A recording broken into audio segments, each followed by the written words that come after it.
Hi, um, my name's Sam, and I did my first video yesterday and thought I'll carry on with trying to be positive, but it's something that I just thought I'd share with you. It's about my stomach problem. I have a stomach condition called ulcerative colitis. I've had it since 2008. To write a few things down so I don't forget. And yeah, I've had it for 6 years now.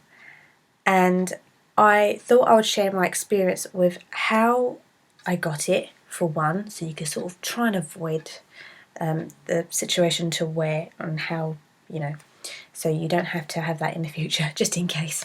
And if you do have it and you're finding a real problem with trying to cure it, I'm going to help you with what you can do to heal yourself for the better. I mean, I'm still in a healing process with it all, but it's made me the person that I am today. And if you have it for the first time, there's a possibility if you had it as bad as me,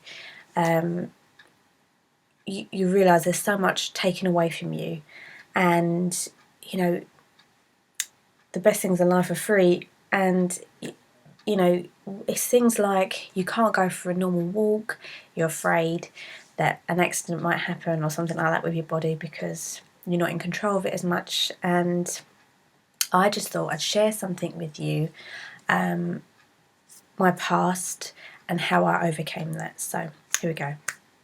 Okay, ulcerative colitis, what is it? It runs in the same family group as Crohn's and IBS, and irritable bowel syndrome, that is. And it happens mostly from stress. I did. I had a lot to put up with. If you see my video yesterday, you'd understand that I had an abusive father growing up, and I know for a fact that he was a huge part in making the process of my stomach condition happen. The situation for me was that I couldn't just tell him like it was and that he was horrible. So because I would have a consequence to deal with. And the situation of it is that I would keep so much bottled up inside, and because I'd never let it out on him or anybody really, I tried not to. I got frustrated, but I never really let it out and say, oh my god, it's really killing me, to not say what I want to say. It eventually moved all that down to a stomach problem and ulcerative colitis. As far as what I know it is, the doctors have told me that ulcers are all over my stomach on the inside, and whenever I ate something, my stomach would just reject it. So imagine if you eat something, doesn't matter if you're halfway through dinner, it would just want to get rid of it. Because it's the pain inside, and sometimes, sorry to be quite graphic, but the ulcers inside would burst, and that would be so painful. The pain, I can remember, was horrendous. You'd want to crawl on the floor because you feel like you're dying. And many people have tried to find solutions to get through it, but I'm going to tell you now, instead of having the pouch at the side and everything else, which I was that close to getting, I had a miracle happen and was introduced to a dietitian. My situation was, in the beginning, I started university, a different university, for a year and a half, dropped out because of the stomach condition, because of stress. My mum was ill at the time. She had a cancer, breast cancer, and I was far away from her. I couldn't do anything. The situation of my father was still taking over me a bit, and I just had to find a way of dealing with all this, and I couldn't. So I left my university, tried to look after my mum. My stomach got really, really, really bad. Much more worse in situations as in I'd be in the kitchen cooking or or dealing with something, and I'd be literally 4 steps away from the toilet and I just didn't make it. How bad is that? Or, you know, everywhere I went, I'd have to make sure I knew where the loos were or something like that, because it was just so bad. I literally, in the end, actually couldn't get out at all. And I would cry and be so depressed and upset because I had no life.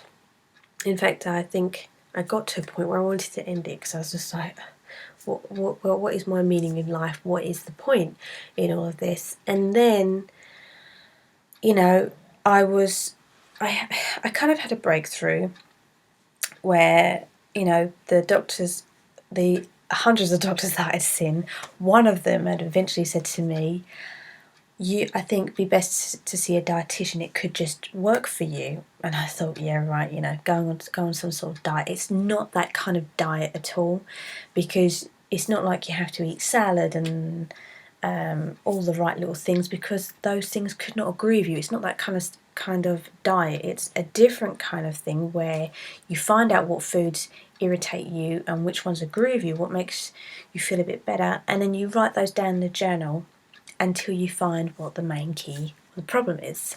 So I was doing this, and wait for it, before you think, oh yeah, she went to a dietitian, was healed in a week. It was nothing like that.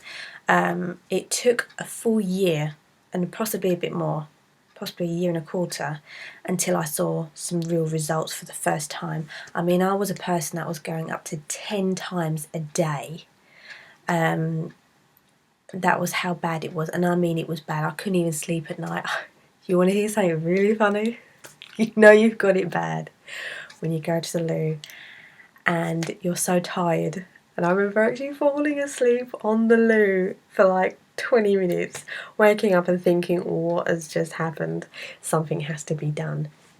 So the dietitian was it, and can I just say, what a result, what a miracle. I can't believe that this actually worked. I even said to her sarcastically, like, yeah, you know, how's this ever going to work? I've tried so many other things, and, you know, but she just said to me, have faith. And she's a really lovely woman, actually. And I kept a journal of what I could, you know, what I was eating and how many times a day I went. And, you know, suddenly I was starting to see through the months. I mean, not in the beginning, because obviously it was still bad, and your stomach needs to heal.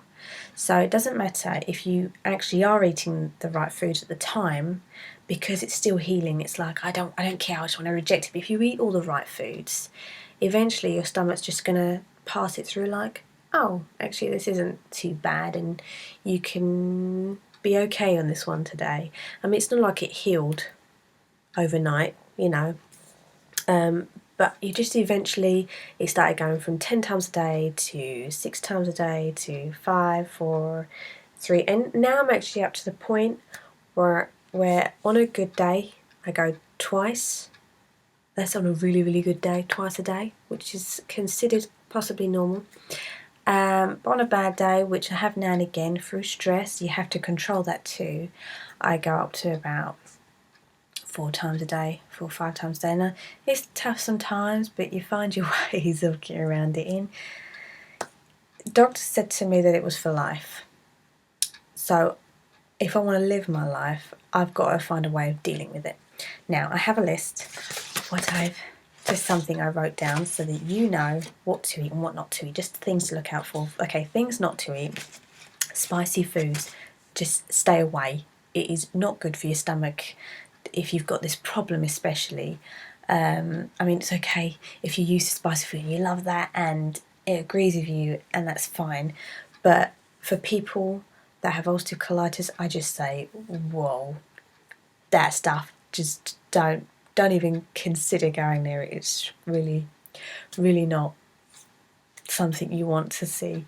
You know, or go near, that's what I meant. Onions, you know, when you have like onions on a hot dog or in your burgers or whatever, just don't, because they don't agree with you either. I mean, I found out like harder things like peanuts and nuts in breads and stuff like that, because it's all hard to digest, and things with peel, things like like the jacket potato that you get and the skin. Some people really love it, I do, and it's not actually good for people like yourself. If you've got ulcerative colitis, IBS or Crohn's, just try to stay away from it for a while and just see what happens. It's everybody's different. I mean, I realised that the thing that was really triggering me off actually was caffeinated tea. And I remember one day I was, getting better, and I cut out all hot drinks because that would actually trigger my stomach off. So I was quite scared of touching that. And then one day my mum made me a cup of tea, and straight away, it just one little sip and it just made me look pregnant straight away. I was like, what just happened? And I thought, oh my God, is that what's really doing it to me? This is what's hurting my body. And, I sort of left it for a few days and worryingly tried it again, and it was that. And I realised, I wonder if I'm okay with decaf, because, I enjoy my cup of tea, and I don't drink coffee, but I know loads of people do. And, the decaf to me is just the same, and I've had that ever since, and I've been absolutely fine. With that situation, I still have my sugar and milk in there, so that's fine. But you'd just be surprised what everybody's different. So you've just got to find in time what things irritate you and what things don't. And the best thing to do is keep a list, in a journal or on your fridge or wherever you want to put it, on a big poster, which would be really great. Just all the things that to stay away from, and just to remind yourself, just in case you think, oh God, better not eat that because, I'm out and about, or I'm going somewhere tomorrow and you just don't want your stomach being triggered off. This is really, really great. So another thing to be aware of, just, this is, like I say, it's not a diet. I mean, even things like lettuce don't digest well, or sweet corn, things with peel, things like peas and beans, they're not actually going to help you. They were really bad for me, so stay clear. Things that are good for you, are things like mash, soya milk, and soya milk's actually not too bad, especially the vanilla, it's really nice.